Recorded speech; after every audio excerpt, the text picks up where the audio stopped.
They say love builds, but grief endures. And somewhere, in the mist of time, a man's heartbreak carved itself into marble. The Taj Mahal, a name whispered by moonlight, a monument not to victory or power, but to the silence left behind when love dies.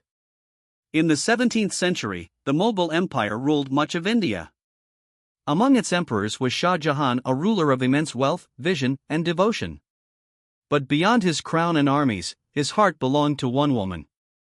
Arjumand Banu Begum, the world remembers her as Mumtaz Mahal, the chosen one of the palace. They were inseparable. She was his confidant, his advisor, his greatest love. But in 1631, as she gave birth to their 14th child, death stole her away. And the emperor's world fell silent. They say Shah Jahan locked himself in grief for days. When he emerged, his beard had turned white.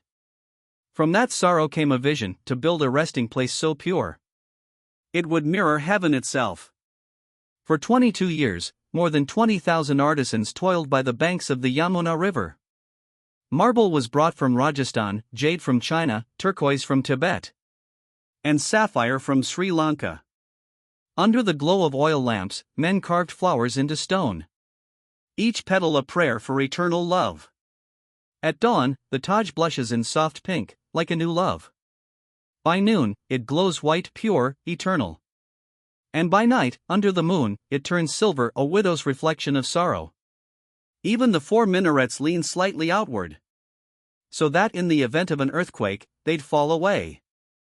Never upon her tomb. Beneath the central dome, the emperor and his beloved rest side by side.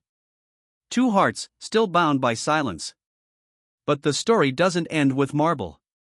Years later, Shah Jahan's own son overthrew him, and the emperor spent his final years imprisoned in the Red Fort of Agra. From his cell, through a single arched window, he gazed across the river, at the Taj Mahal. Every evening, he would sit in silence, eyes fixed upon the tomb of his lost love, until the day his own breath ceased. They say when you stand before the Taj, you can still feel that love.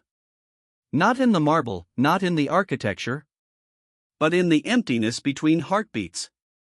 Because love, even when buried, never dies.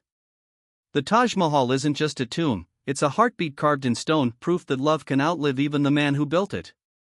Centuries have passed, empires have fallen, yet it still whispers through the marble. Love may fade from memory, but never from time.